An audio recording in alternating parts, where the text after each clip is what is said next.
Hello everyone. इसके पिछले video में अब तक हमने जाना कि आपका लेजर्स क्या होती हैं, लेजर को कैसे बनाया जाता है, ठीक है, उनकी थ्योरी के बारे में जाना कि आपका टैली क्या है, अकाउंटिंग क्या है, ये सारी चीज़ों के बारे में जाना।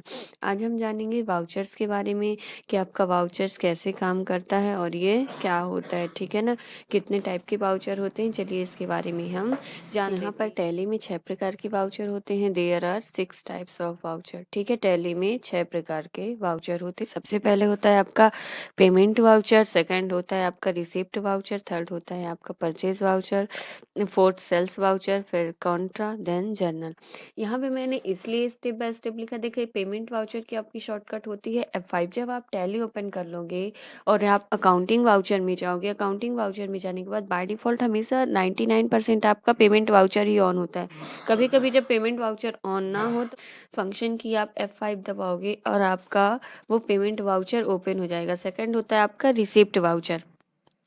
मैं जैसे-जैसे यहाँ पे बनाई हूँ, जैसे-जैसे आपको स्टेप बाय स्टेप वाउचर बताऊँगी, उसी प्रकार से मैंने यहाँ पे उनका स्ट्रक्चर बना के रखा है। सेकंड में मैं आपको रिसिप्ट वाउचर बताऊँगी, इसकी शॉर्टकट होती है F6। तो आप फंक्शन की F6 दबा दोगे तो आपका रिसिप्ट वाउचर ऑन हो जाएगा। इसके बाद होता है परचेज़ वाउचर।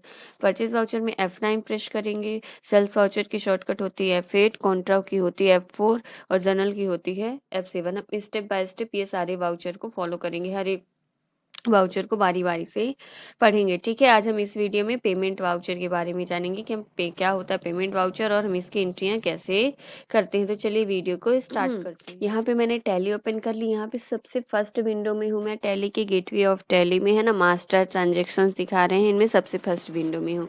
यहाँ पे आपको अकाउंटिंग वाउचर में जाना है। अकाउंटिंग वाउचर में आप 2 तरीके से जाओगे। सबसे पहले आप एरो की डाउन एरो से अकाउंटिंग वाउचर में आओगे और एक आपकी शॉर्टकट होती है कि आपका कर्सर कहीं पे भी, अगर एकदम स्टार्टिंग में कहीं पे भी है, आप सीधा दबा दो वी, सीधा वी दबा दो, आप अकाउंटिंग वाउचर पे पहुंच जाओगे। इसमें मैं आपको हर एक शॉर्टकट बताऊंगी जिससे आप बहुत जल्दी जल्दी अपनी टैली को ऑपरेट कर सको, ठीक है ना। यहाँ पे पेमेंट वाउचर में 3 तरह की पेमेंट वाउचर का होता है, मतलब पैसे पे करने से रिलेटेड सारी एंट्रियाँ, ठीक है। पैसे पे करने से रिलेटेड सारी एंट्रियाँ का मतलब है कि जिस कंडीशन में आपके पैसे जाएंगे उस कंडीशन में आपका एंट्री पेमेंट वाउचर में होगी।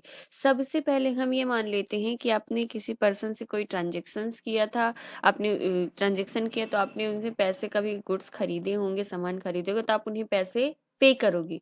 तो पेमेंट वाउचर में पैसे पे हो रहे हैं, मतलब पेमेंट वाउचर यानी पैसे पे करना।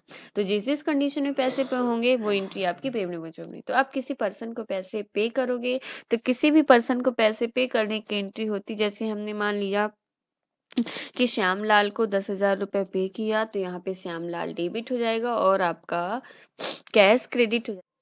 अगर आपको नहीं पता कि एंट्री में क्या डेबिट होगा क्या क्रेडिट होगा, तो उसकी लिंक मैंने उसका वीडियो बनाया है, तो उसकी लिंक मैं डिस्क्रिप्शन में शेयर कर दी हूँ, तो आप वो वीडियो देख लेंगे तो आपको बहुत अच्छी तरह से समझ में आ जाएगा कि हम पेमेंट वाउचर में कैसे एंट्री कर रहे हैं, क्या डेबिट हो रहा है क्या क्रेडिट हो रहा है।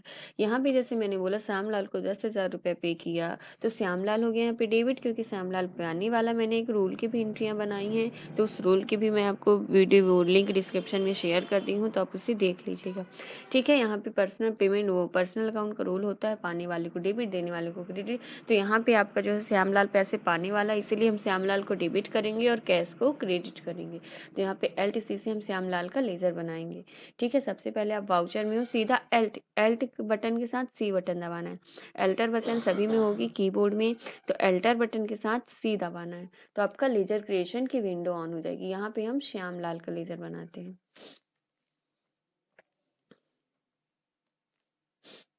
श्यामलाल, एक बात जरूर ध्यान रखिएगा, जिस पर्सन को हम पैसे पे करते हैं, मतलब पेमेंट वाउचर में किसी भी पर्सन का अंडर होता है सन्ड्री क्रेडिटर, मतलब वो किस के अंतर्गत आता है। सन्ड्री क्रेडिटर का मतलब है लेनदार, वो पैसे लेने वाला है, इसीलिए वो लेनदार के अंतर्गत आ रहा है, ठीक है। कोई भी पर्सन का आप लेजर बनाओ पेमेंट वाउचर में, सभी का अंडर सन्ड्री क्रेडिटर होगा, ठीक है। तो हम यहाँ पे सन्ड्री क्रेडिटर सेलेक्ट कर लेते हैं, इसे एक्सेप्ट करा देंगे, कुछ भी नहीं करना, सीधा एक्सेप्ट करा दीजिए।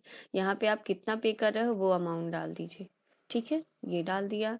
इसके बाद यहाँ पे कुछ भी नहीं करना और यहाँ पे कैश को क्रेडिट कर दीजिए, ठीक है।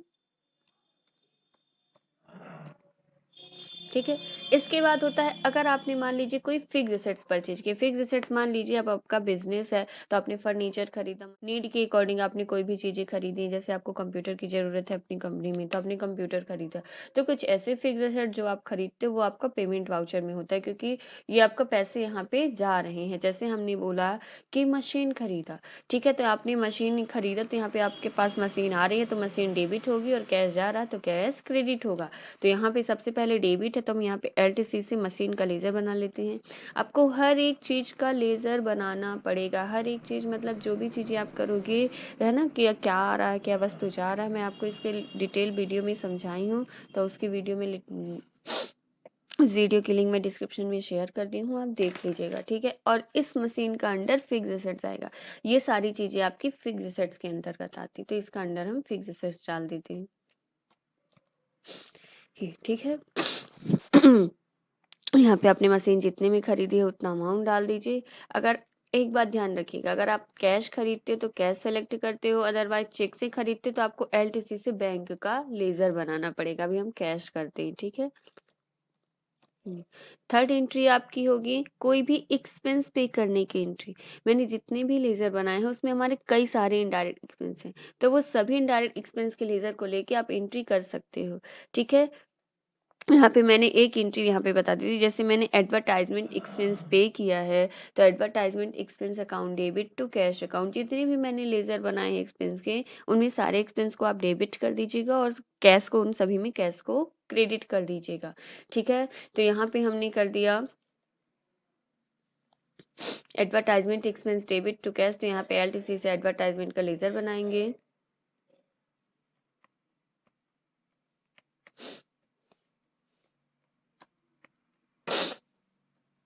यहाँ पे एडवर्टाइजमेंट एक्सपेंस है तो यहाँ पे इसका अंडर जाएगा इनडायरेक्ट एक्सपेंस।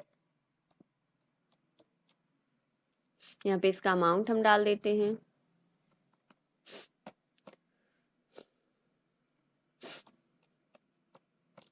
हाँ, एक चीज अगर मैंने बोला कि अगर हम कोई भी चीजें चेक से पे कर रहे हैं, या तो हम कोई भी एक्सपेंस चेक से पे कर रहे हैं, या तो कोई फिक्स एसेट चेक से खरीद रहे हैं, या फिर कहें तो किसी पर्सन को पैसे हम चेक से पे कर रहे हैं, ये तीन एंट्री आपकी पेमेंट वाउचर में होती है। तो मान लीजिए किसी पर्सन को हम पैसे चेक से पे कर रहे हैं, जैसे यहाँ पे हमारा श्याम लाल ही है, श्याम लाल को हम पैसे चेक से पे कर रहे हैं। ये ध्यान रखिएगा एक बार जिसका लेजर बन गया उसका लेजर आप दोबारा नहीं बनाओगे। अगर आपने बैंक का लेजर एक बार बना लिया तो दोबारा आप उस बैंक का लेजर नहीं बनाओगे। यहाँ पे श्यामलाल है, श्यामलाल का हम दे देते हैं अंडर, सॉरी, श्यामलाल को और हम पे कर रहे हैं, मान लीजिए 12,000 रुपये पे कर रहे हैं, ठीक है। और यहाँ पे हम क्या करेंगे, बैंक का लेजर बनाएंगे, एलटीसी से बैंक का लेजर बनाएंगे। कोई भी ऐसे लेजर बनाएंगे किसी बैंक का नाम रहे, पर्टिकुलर किसी बैंक का नाम, एसबीआई हो गया, आईडीबीआई हो गया, है ना, आपके पीएनबी बैंक हो गए, इलाहाबाद, कोई भी बैंक है आपके तो आपको उनका लेजर बनाना पड़ेगा नाम के साथ। जैसे मैंने यहाँ पे डाल दिया एसबीआई, यूनियन बैंक है, कई सारे बैंक हैं आपके ये, ठीक है। एसबीआई डाल दिया, यहाँ पे एसबीआई डाल दिया, इसका अंदर आपका जाएगा बैंक अकाउंट, है ना, क्योंकि एसबीआई बैंक है तो बैंक के अंदर जा रहा। तो हम कोई भी अगर हम चेक से कोई चीज़ें पे करते हैं तो उसका अंडर बैंक का या फिर बैंक के अंतर्गत उसे डालते हैं, है ना, क्योंकि कोई भी चेक होगा वो बैंक से ही जाके भुनाएगा, इसीलिए हम उसे बैंक अकाउंट करते हैं, है ना, क्रेडिट। इसके बाद कोई भी फिक्स एसेट, जैसे आपने कंप्यूटर खरीदा है चेक से, इसका भी अंडर फिक्स एसेट्स। कुछ ऐसी वस्तुएं जिनका नाम आ रहा है, आप कुछ खरीद रहे हो कुछ वस्तुएं, ठीक है, तो वो आपकी फिक्स एसेट्स के अंतर्गत आती हैं। यहाँ पे अगर चेक से खरीद रहे हो तो सेम बैंक, अब सेलेक्ट करते हैं, यहाँ पे बैंक बनाने की जरूरत नहीं, एसबीआई बनाने की जरूरत नहीं है, ठीक है। इसके बाद जैसे कोई भी और एक्सपेंस पे कर, इलेक्ट्रिसिटी बिल आप चेक से पे कर रहे हो, बैंक से पे कर रहे हो, है ना, ऑनलाइन पे कर रहे हो,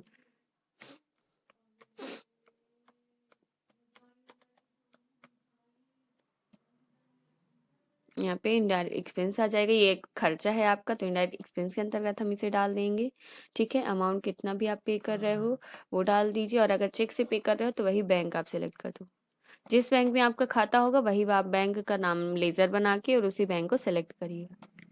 तो आज की वीडियो में सिर्फ इतना ही। आई होप आपको मेरा ये वीडियो समझ में आया हो और पसंद आया हो। अगर मेरा वीडियो पसंद आया है तो मेरे वीडियो को लाइक करके चैनल को सब्सक्राइब कर दीजिए और बेल आइकॉन प्रेस कर दीजिए, जिससे मेरे वीडियो से रिलेटेड सारी नोटिफिकेशन आपको मिल सके। Thank you for watching my videos.